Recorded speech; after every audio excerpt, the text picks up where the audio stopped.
29 کی رات کو امام کعبہ 1 گھنٹے تک رو رو کر دعائیں کرتا ہے، رو رو کر بے حال ہو جاتا ہے، پیچھے 30 لاکھ کا مجمع رو رو کر بے حال ہوتا ہے۔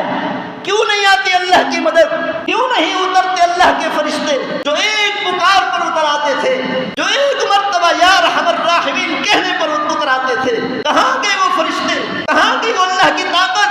کہاں گئی وہ اللہ کی مدد؟ تو اللہ نے فرمایا قیامت تک آنے والی امت کو یؤید بنصرہ من یشاء، جس کی چاہتا ہوں مدد کرتا ہوں۔ پیغمبر صلی اللہ علیہ وسلم نے فرمایا اللہ کا فرمان ہے اذا عصیت غضبت، جب میری نافرمانی ہوتی ہے میں غصے میں آ جاتا ہوں، وَإِذَا غَضِبْتُ لَعِنْتُ، جب میں غصے میں آتا ہوں میری لعنت اور پھٹکار ہوتی ہے گناہ کرنے والوں پر۔ فَإِنَّ اللَّعْنَةَ تَبْلُغُ السَّابِعَ مِنَ الْبُرْدِ، پیغمبر نے فرمایا اللہ کا فرمان ہے پھر میری یہ لعنت جب کسی پر پڑتی ہے اس کی 7 نسلیں تباہ اور برباد ہو جاتی ہیں، 7 نسلیں تباہ اور برباد ہو جاتی ہیں۔ اور کچھ نہیں، آج کیوں نہیں آتی اللہ کی مدد؟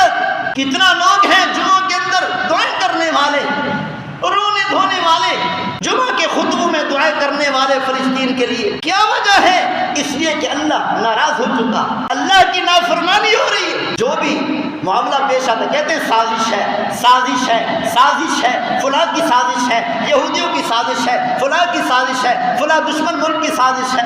یہ بارشیں بے موسمی ہو گئی، کس کی سازش؟ اللہ کا عذاب آ رہا ہے، کس کی سازش ہے؟ سمندر بکھر گئے ہیں، دریا بکھر گئے ہیں، کس کی سازش ہے؟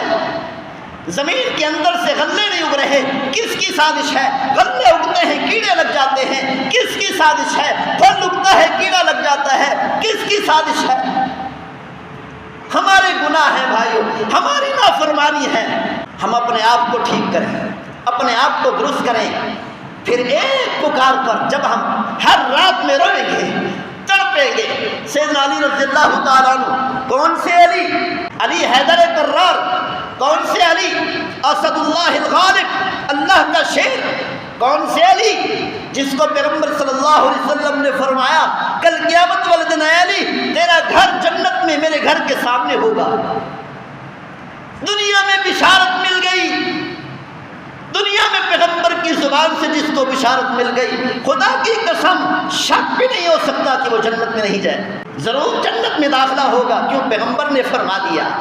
پھر یہ علی کو کیا ہو گیا کہ رات کو اٹھتا ہے تہجد کے وقت میں، محراب میں بیٹھ کر اپنے گلے میں کپڑا ڈالتے ہیں اور کپڑے کو بانٹ دیتے ہیں اور اپنی گردن کو گھونٹ دیتے ہیں، اپنی گردن کو گھونٹ کر کہتے ہیں اے میرے پروردگار علی کو معاف کر دے۔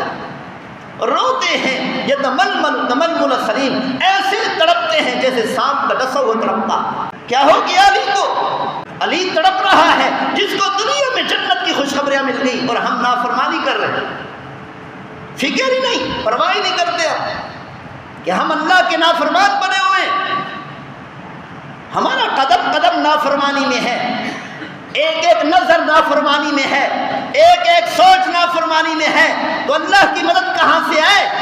حضرت واصلہ بن اسقع رضی اللہ عنہ صحابی فرماتے، عمرو بن العاص رضی اللہ تعالیٰ عنہ ملک شام پر حملہ کرنے کے لیے 8000 کا لشکر لے کر گئے۔ 1 لاکھ کے مقابلے میں 8000 مسلمان صحابہ، 1 لاکھ رومیوں نے، 1 لاکھ کافروں نے، کافروں کی فوج نے آ کر صحابہ کرام کو گھیر لیا۔ جب کوئی گھیرے میں آ جاتا ہے لشکر تو موت پکی ہو جاتی ہے، پھر وہ موت سے، قتل ہونے سے بچ نہیں سکتا، پھر وہ قتل ہوتا ہے یا قید ہوتا ہے۔ صحابہ کرام رضوان اللہ علیہم اجمعین جب جنگ لڑتے تھے تو اشعار پڑھا کرتے تھے۔ حضرت واصلہ رضی اللہ عنہ صحابی فرماتے ہیں مجھے ہمیں اشعار بھول گئے، ہم نے موت کو اپنی آنکھوں کے سامنے دیکھا کہ 1000 کے لشکر نے ہمیں گھیرے میں لے لیا، اب موت پکی ہے۔ 8000 مسلمانوں کی زبانوں پر جاری ہوا یا رب محمد انصر امت محمد، اے محمد صلی اللہ علیہ وسلم کے پروردگار، محمد صلی اللہ علیہ وسلم کی امت کی مدد فرما۔ ہم یہ دعائیں کر رہے تھے سورج غروب ہونے لگا۔ عبداللہ بن عمر رضی اللہ تعالیٰ عنہ فرماتے ہیں میں نے دیکھا آسمان کی طرف انفرجت فیہا فرجتن کہ آسمان پھٹا، ایک لشکر نکلا جو سفید گھوڑوں پر سوار تھا، ہاتھوں میں نیزے تھے، بہت بڑا لشکر تھا اور سروں پر عمامہ اور پگڑیاں تھیں، اور ان تمام لشکر کے سامنے ایک فرشتہ تھا۔ یہ سارے فرشتوں کا لشکر ہے، آگے آگے ایک فرشتہ ہے جو اعلان کر رہا ہے یا امت محمد ابشروا آتاکم اللہ بنصری۔ وہ فرشتہ اعلان کر رہا تھا اے محمد صلی اللہ علیہ وسلم کی امت، تمہیں خوشخبری ہو، اللہ کی مدد اپنی مدد لے کر آ چکا۔ عبداللہ بن عمر رضی اللہ عنہ فرماتے ہیں تھوڑی ہی دیر میں نے کیا دیکھا کہ اچانک وہ لشکر غائب ہوا، کہ تھوڑی ہی دیر میں 1,00,000 کا لشکر دوڑنے لگا اور بھاگنے لگا۔ صحابہ اکرام کو اللہ نے فتح عطا کر دی اپنی مدد اور نصرت سے، فرشتوں کے ذریعہ سے۔ یہ کیا تھا کہ ساری رات روتے تھے، ہر رات میں رونا ہوتا تھا، ہر رات میں گڑ گڑانا ہوتا تھا، ہر رات میں اپنے آنسو نکالتے تھے اللہ کے خوف سے، تہجدیں پڑھتے تھے، نوافل پڑھتے تھے۔ اسی لیے بھائی ہمیں چاہیے کہ ہم اعمال صالحہ کا شوق پیدا کریں اپنے۔